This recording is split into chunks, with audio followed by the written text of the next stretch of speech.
찬송하겠습니다.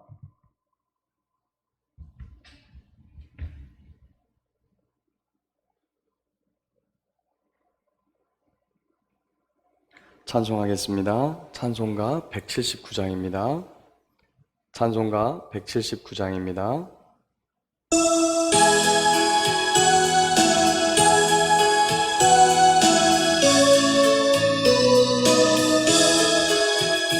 주 예수님 강림이 가까우니 저 천국을 얻을 자 되게 하라. 주 성령 보너리를 부르시고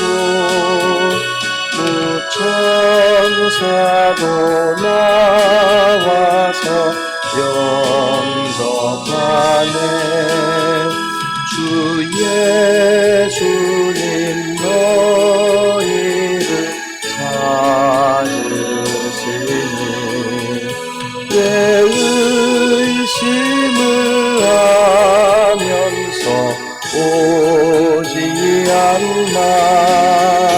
온 세상 죄 담당한 어린 양은 죄 많은 답을 벗어도 원하네. 이 세상이 즐기는 샘물로는 내 근심과 고초를 못 면하리. 또 숨질 때 위로를 못 얻으며 저 천국에 갈 길도 못 찾으리. 내 아버지 주시는 생명 양식 다 배불리 먹고서 영생하라. 곧 의심을 버리고 주께 오면 그 한없는 자비를 힘입으리. 아멘. 이 시간 나라와 민족을 위해서 함께 기도하겠습니다. 이 나라의 민족이 하나님께서 세우신 뜻을 이뤄나가는 정의롭고 공의로운 나라 되게 하옵소서. 하나님을 대적하고 비성경적인 악법을 만들지 말게 하시고 복음적이고 민주적인 통일이 이루어져서 북에서 고통당하는 동포들과 사랑하는 교회가 다시 힘을 얻고 일어나게 하옵소서. 이 땅의 교회와 성도들이 우리 국민들에게 소망과 미래와 희망을 주는 귀하고 복된 교회 되게 해달라고 기도해 주시고, 대통령 경선 중인데 지금 지혜롭고 국민을 사랑하는 정의로운 대통령이 세워지도록, 또 대통령 선거가 불법적으로 이루어지지 않도록, 불법이 이루어지지 않도록 공정한 선거가 되도록 위해서 기도해 주십시오. 박해당하는 지역의 교회와 성도들을 지켜주시고 하나님의 은혜로 새롭게 되어지는 귀하고 복된 은총을 힘입게 해달라고 한 목소리로 함께 기도하겠습니다.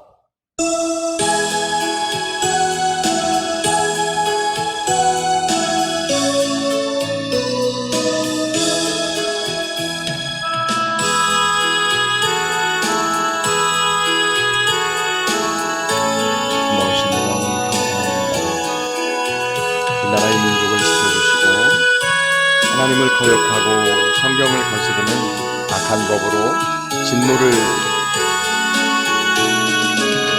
스스로 진노에 빠지지 않도록 하나님 지켜주시고, 아버지 하나님께서 마지막 때까지 보존하시고 이끄시며 복주시는 정의롭고 공의로운 나라 되게 하옵소서. 하나님을 대적하고 성경의 가르침에 반하는 악한 법을 만들지 않도록 지켜주시고, 특별히 북에서 김일성 3부자에 의해서 고통당하는 자라나는 국민들과 또 교회를 지켜주시고 복음적이고 민주적인 통일이 이루어져서 압박과 소름에서 배고픔에서 해방하며 또한 복음의 자유를 얻을 수 있도록 하나님 은혜를 덧입혀 주십시오. 이 땅의 교회와 성도가 국민들에게 또 사랑하는 이 땅의 백성들에게 소망이 되고 희망이 되는 귀하고 복된 교회 되게 하옵소서. 정의롭게 하시고 공의롭게 하시며 우리 하나님을 따라 빛이 되게 하옵소서. 대통령 지금 후보들이 이제 세워지고 있습니다. 지혜롭고 국민을 사랑하는 대통령이 세워지도록 주님 도와주시고 주님의 사랑과 은혜 안에서 믿음 안에서 지혜로운 대통령이 참으로 이 땅을 통치하고 그래서 많은 사람을 세우고 소망이 없는 이 땅에 희망을 주도록 주님께서 인도해 주십시오. 대통령 세우는 이 과정 속에서 불의와 불법이 난무하지 않도록 지켜주시고 박해당하는 지역의 교회와 성도들을 오늘도 지켜주셔서 믿음 안에 승리하도록 주님께서 인도해 주옵소서. 고마우신 우리 주 예수님의 이름으로 기도합니다. 아멘. 하늘에 계신 우리 아버지여, 이름이 거룩히 여김을 받으시오며 나라가 임하시오며 뜻이 하늘에서 이루어진 것 같이 땅에서도 이루어지이다. 오늘 우리에게 일용할 양식을 주시옵고 우리가 우리에게 죄 지은 자를 사하여 준 것 같이 우리 죄를 사하여 주시옵고 우리를 시험에 들게 하지 마시옵고 다만 악에서 구하시옵소서. 나라와 권세와 영광이 아버지께 영원히 있사옵나이다. 아멘. 요한계시록 18장입니다. 요한계시록 18장, 성령 하나님의 도우심을 구하는 기도를 함께 합니다. 주여, 우리의 눈을 열어 주의 말씀에서 놀라운 것을 보게 하옵소서. 아멘. 2일 후에 다른 천사가 하늘에서 내려오는 것을 보니 큰 권세를 가졌는데 그의 영광으로 땅이 환하여지더라.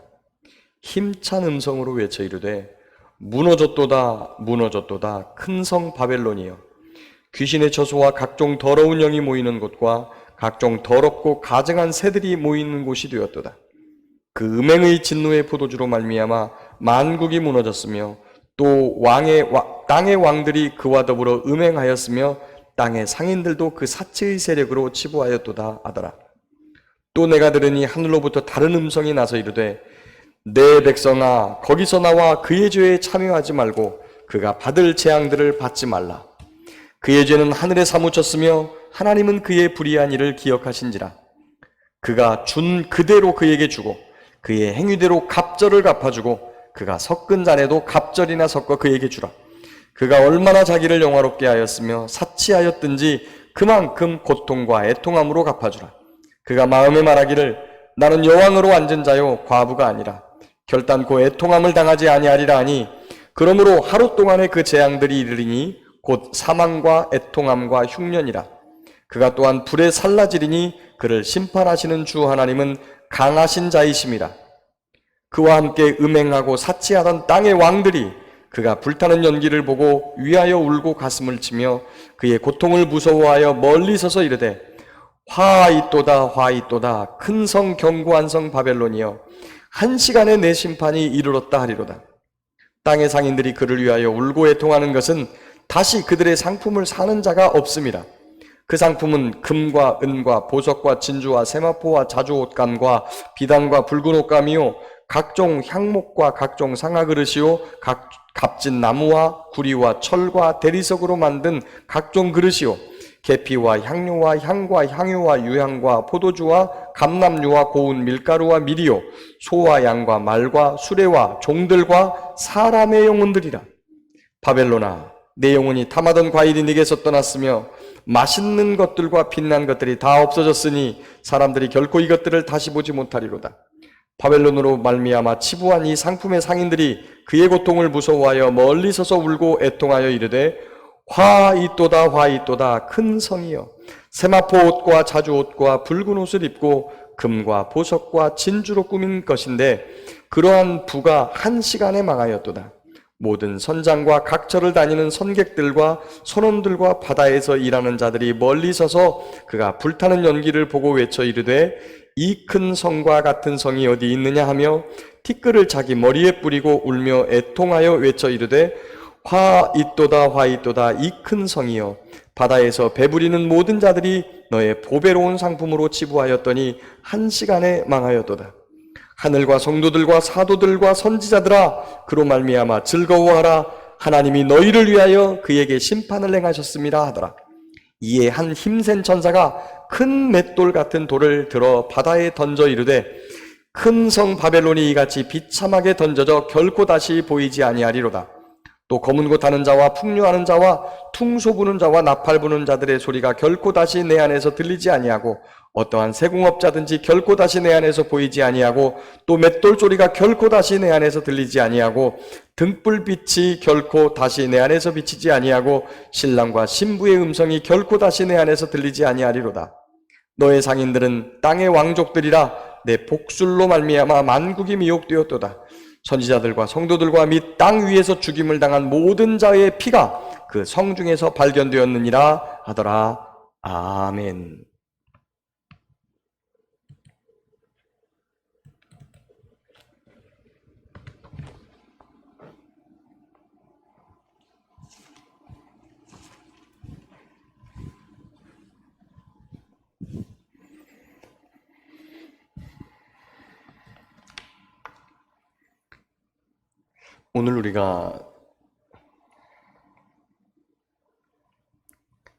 오늘 하루도 여러분의 삶 가운데 성령님의 음성을 듣고 예수님과 동행하는 복된 날 되시기를 예수님의 이름으로 축복합니다.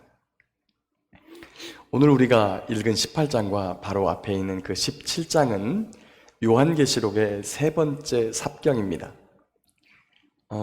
앞에 있는 이 삽경에서는 교회에 대한 모습을 보여주었는데 이 17장과 18장은 멸망당하는 세상이 왜 멸망을 당해야 하는가라고 하는 부분을 우리에게 말씀해주고 있습니다.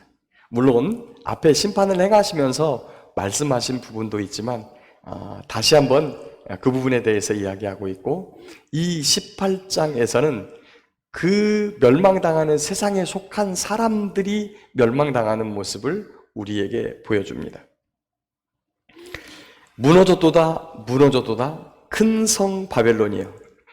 이 바벨론은 바로 우리가 그 구약 성경에서 예루살렘 또 그 유다를 멸망시켰던 그 바벨로니아가 있는 그 아수르의 수도이면서 바벨로니아의 수도였던 그 바벨론을 말합니다. 그런데 거기가 왜 무너져야 하는가라고 하는 부분인데 이 17장에 보면 그곳에 있는 음녀에 대한 이야기를 하고 있습니다. 그 음녀는 거짓 종교, 거짓 진리를 말하죠. 그것이 그 종교가 어디에서 시작됐느냐? 바로 바벨론에서 시작됐다고 하는 겁니다.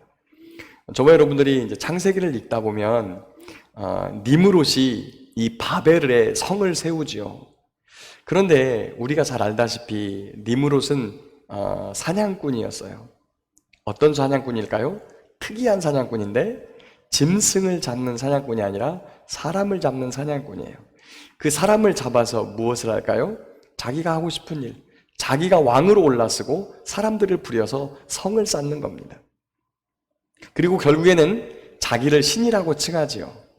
그리고 그 니므롯이 죽고 나서 그의 아내가 이 간음으로 가진 그 아이가 환생한 니므롯이다라고 하는 이러한 지금의 불교의 환생설을 만드는 계기가 됩니다. 그러니까 가짜 종교, 여호와의 이름을 사람들이 부르고 천지를 창조하신 그분을 경배해야 되는데 가짜 신을 만들고 또한 자기가 그 인간이 신이 되어서 하나님보다 높아지려고 하는 그 시도를 처음 했던 곳이 바벨론이고 그 음녀, 거짓 종교, 거짓 진리의 이 흐름을 계속적으로 이어가는 이 세상을 바벨론이라고 말합니다.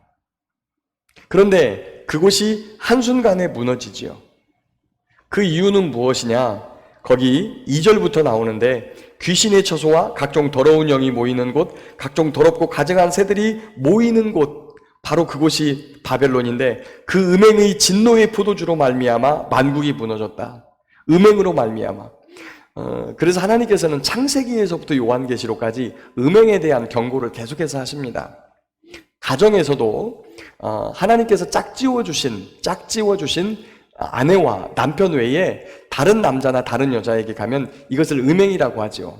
하나님께서는 그 남녀 사이에서도 벌어진 그 음행조차도 용서하지 않으십니다. 반드시 이 음행에 대해서는 대가를 지불해야 합니다. 심지어 베드로서에서 보면 우리를 무엇이라고 하냐면 하늘에 있는 기업을 함께 얻을 자인데, 만약에 그 중에 한 사람이 음행을 하고 떠나게 되면 하늘의 기업을 얻지 못하죠. 다시 말하면 구원을 얻지 못하는 것입니다. 음행이라는 것을 그렇게 성경이 다루고 있는데, 그 음행은, 그 부부간의 음행은 무엇을 우리에게 가르쳐 주시려고 하냐면 신랑 되신 예수 그리스도를 떠나 세상으로 거짓된 것, 그리고 세상의 눈에 보이는 것들. 오늘 보니까 그게 어떤 모습이냐면 7절에 보니까 그가 얼마나 자기를 영화롭게 하였으며 사치하였으며, 또 9절에 보니까 그와 함께 음행하고 사치하던 땅의 왕들이 그 불타는 연기를 보고 위하여 가슴을 치고 울었다. 그 자신들이 그 안에서 세상에서 누리고 살았던, 사치하던 그런 부분, 그렇게 살아가는 모습을 음행이라고 이야기한다는 것이죠. 그래서 세상을 사랑하지 말라. 세상에서 나오는 것은 안목의 정욕, 육체의 정욕, 이생의 자랑뿐이다. 그 세상을 사랑한다는 것은 죄가 나온 세상의 그것을 사랑하는 것이죠. 그래서 그들이 그것들을 사고 파는 일을 내 재미를 붙이는데 무엇까지 사고 파느냐? 거기에 보면 13절 끝에 보면 종들과 사람의 영혼까지 사고 판다는 겁니다. 하나님께서 영혼을 주관하시는데 심지어 상인들이 사람들의 영혼까지 사고 파는, 그 안에서 그러면서 부를 누리고 사치하며 온갖 좋은 것들로 자기 자신을 그렇게 꾸미는 이러한 모습을 하고 있었는데, 하나님께서 그 세상을 단 한 시간에 망하게 한다는 것입니다. 바벨론이 그렇게 큰 성인데 어느 날 갑자기 사라져 버렸어요. 그리고 그 사라진 지 1000년이 넘도록 그 땅을 아무도 발견하지 못하다가 어느 날 우연히 목동이 지나가다가 발견하게 되었는데, 지금 200년을 포크레인을 들여가지고 땅을 파고 있어도 그 성에 있는 물건들을 다 꺼내지 못하고 아직도 땅을 계속 파고 있어요. 그렇게 큰 성도 하나님이 모래바람을 통해서 덮어버리면 일순간에 덮이고 아무것도 남지 않습니다. 하물며 하나님께서 진노의 포도주잔을 부어가지고 이 세상, 하나님을 멀리하고 하나님을 떠나서 음행하는 이 세상, 사치하고, 그리고 하나님이 주신 것을 하나님께 주신 것에 대해서 감사하고 하나님을 영화롭게 하지 않고 오히려 그것으로 자기 자신들을 영화롭게 하는 이 세상에 대하여 하나님은 심판하신다는 것이죠. 그래서 17절에 보면 그러한 부가 한 시간에 망하였도다. 그래서 19절에 보니까 울며 애통하며 외청 이르되 화이또다 화이또다 이 큰 성이여 하면서 그 성이 망하게 된 것을 슬퍼하고 애통해요. 무엇 때문에? 자기들이 팔 물건이 없고, 자기들이 사치할 수 없고, 자기들이 돈을 벌 수가 없으니까. 지금 자기의 영혼이 어떻게 되는지는 모르고 그런 것이 없어진 것을 애통하여하며 울고 있다는 말이죠. 그런데 세상은 그렇게 갈 때 하나님께서 우리를 향해 말씀하시는 것이 있습니다. 거기 4절에 보니까 또 내가 들으니 하늘로부터 다른 음성이 나서 이르되 내 백성아 거기서 나와 그의 죄에 참여하지 말고 그가 받을 재앙들을 받지 말라. 여러분 혹시 이 이야기 기억하십니까? 예수님께서 하신 이야기인데 부자와 나사로의 이야기입니다. 부자가 살다가 눈을 떠보니 지옥입니다. 죽었는데 그 안에서 엄청 고통을 당하고 뜨거움에, 그 지옥의 뜨거움에, 펄펄 끓는 뜨거움에 고통을 당하다가 멀리 보니까 자기 집 앞에서 얻어먹던 나사로가 아브라함의 품에 안겨서 편안하게 쉬고 있는 거예요. 안식을 얻고 있는 겁니다. 그래서 아브라함에게 외칩니다. 아버지 아브라함이요, 나사로 손끝에 물 한 방울만 적셔가지고 제 혀를 좀 서늘하게 해주십시오. 그랬더니 뭐라고 대답합니까? 안 된다. 큰 구렁이 있어서 건너갈 수도 없고, 너는 살아있을 때 온갖 좋은 것을 누렸지 않느냐. 하나님이 우리에게 주신 부와 재물이 달란트입니까? 복입니까? 누리라고 준 것입니까? 섬기라고 준 것입니까? 하나님은 저와 여러분에게 맡기셨습니다. 그리고 그것으로 섬기기를 원하시고 나누어 주기를 원하십니다. 그리고 하늘에 쌓기를 원하십니다. 그 죄에 참여하지 말아라. 세상 사람들이 자기가 번 것이니까 당연히 누려야 된다고 하고, 나는 이것을 할 수 있다고 그러고, 내가 이 정도 하는 거 무슨 사치라고 말하는 것인데, 바로 주님은 그렇게 보고 있다는 것이죠. 그러니 그 세상에 참여하지 말고 나와라라고 말합니다. 한 가지를 더 말씀하십니다. 20절부터 보면, 하늘과 성도들과 사도들과 선지자들아, 그로 말미암아 즐거워하라. 하나님이 너희를 위하여 그에게 심판을 행하셨느니라. 하나님께 속한 자는 세상이 망하는 것을 보고 기뻐할 수 있도록 우리에게 하나님께서 기쁨을 주십니다. 왜냐하면 우리의 피를 흘린 세상이기 때문입니다. 이렇게 말하면 조금 오해할 수도 있는데, 오늘도 하나님께서는 저와 여러분에게 이 세상 사치와 향락에 음행에 물들지 말고 정결하고 거룩한 신부로 그 세상에서 나와 구별된 삶을 살기를 원하십니다. 내가 거룩하니 너희도 거룩하라. 내가 너희를 사랑한 것 같이 너희도 서로 사랑하라. 하나님의 백성답게 이 땅에서 구별된 삶으로 우리 주님과 함께 거룩한 사람으로 살아가는 저와 여러분 모두가 될 수 있기를 예수님의 이름으로 축복합니다. 고마우신 하나님, 우리를 멸망당하는 세상 가운데서 구원하여 주셨으니 그 세상에 속하지 말고 그 세상의 사치와 향락과 음행에 물들지 말고 거룩한 하나님의 성도로 살아가게 하옵소서. 오늘도 우리를 인도하시며 우리를 거룩하게 하시는 예수님의 이름으로 기도합니다. 아멘.